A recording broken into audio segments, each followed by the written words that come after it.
यार, कभी सोचा है कि लक क्या होता है? मैं भी यही सोच रहा था कल रात को, जब एकदम से मेरे दिमाग में एक ख्याल आया कि वेट, ये टॉपिक पे तो एक वीडियो बनता है।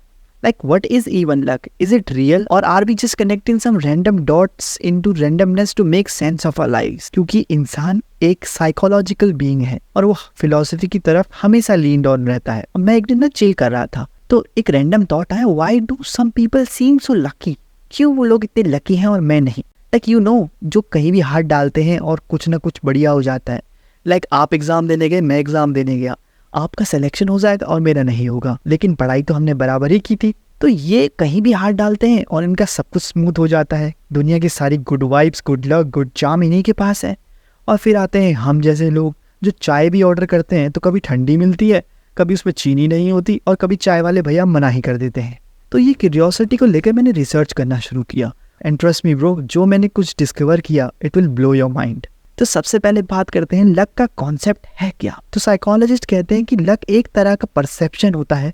मतलब जो लोग अपने आप को लकी समझते हैं उन्हें ज़्यादा पॉजिटिव आउटकम्स मिलते हैं या दिखते हैं। ये थोड़ा सा बायस्ड ऑप्टिमिज्म जैसा है। मतलब अगर तुम हर सिचुएशन में अपॉर्चुनिटी ढूंढने वाले इंसान हो तो ज़्यादा चांसेस हैं कि तुम्हें कुछ अच्छी चीज़ें दिखेंगी ही दिखेंगी, इवन चाहे वो छोटी छोटी जीते क्यों ना हो। तो पॉजिटिविटी और लक का बहुत बड़ा कनेक्शन है। अब एक बड़ा क्वेश्चन, क्या साइंस ने लक को स्टडी किया है?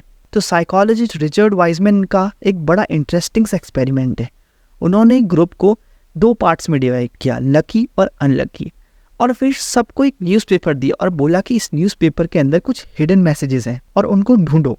तो लकी पीपल ने वो मैसेज कुछ ही सेकंड्स में ढूंढ लिया और जहां अनलकी वाले थे उन्होंने तो ढूंढना तो छोड़, वो मिस ही कर दिए। Same newspaper, same task, but different results. क्यों? बिकॉज लकी लोग ज्यादा रिलैक्स्ड और ओपन होते हैं, उनकी पॉजिटिव आउटकम्स को लेकर बहुत अच्छी सोच होती है, तो वो पॉजिटिवली ज्यादा इंक्लाइंड होते हैं। सो दे नोटिस थिंग्स जो दूसरे मिस कर देते हैं। अब ये डिबेट तो पुरानी ही है कि लक ज्यादा काम का है या हार्ड वर्क, कौन सा ज्यादा इंपॉर्टेंट है। मतलब कुछ लोग कहते हैं कि luck favour those who hustle, और कुछ लोग बस टाइम और चांस का वेट करते रहते हैं, जैसे कि मैं। मेरे हिसाब से लक और हार्डवर्क एक बैलेंस में काम करते हैं।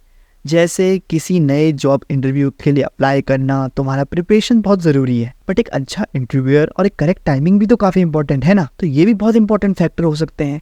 It's like planting seeds. तुम पानी दे सकते हो लेकिन बीज जर्मिनेट करेगा नहीं करेगा वो तुम्हारे हाथ में नहीं है, वो टोटल लक पे है। और फिर आती है हमारी कुछ सुपरस्टिशंस। काली बिल्ली रास्ता काट गई तो अब कुछ बुरा होने वाला है।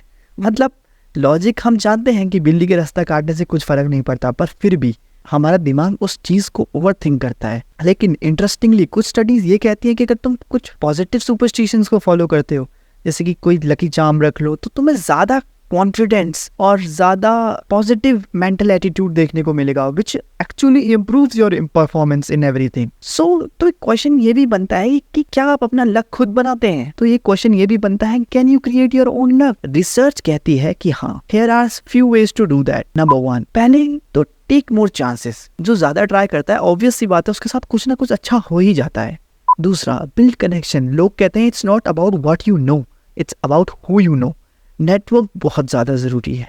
तीसरा, स्टे ऑप्टिमिस्टिक। एक पॉजिटिव माइंडसेट तुम्हारे ब्रेन को ज्यादा अपॉर्चुनिटीज दिखाता है rather than negative sides of things. तो कंक्लूजन तो यही बनता है यार एंड में कि लक कोई मैजिक तो है नहीं, ये एक कॉम्बिनेशन है राइट माइंडसेट का, राइट अमाउंट ऑफ हार्डवर्क का और थोड़े से रैंडमनेस यानी कि केओस का। And most importantly, luck favour those who are ready to make most of it. So the next time you feel unlucky, बस एक काम करना, देखना कि तुम अपने आप को कितने चांसेस दिए हैं और हर सिचुएशन में पॉजिटिविटी ढूंढने की कोशिश करना। वैसे तुम्हारे लाइफ का सबसे लकी मोमेंट क्या था, कमेंट में जरूर बताना, और अनलकी भी, तो क्योंकि शायद तुम्हारी स्टोरी से मुझे नेक्स्ट वीडियो का आइडिया मिल जाए।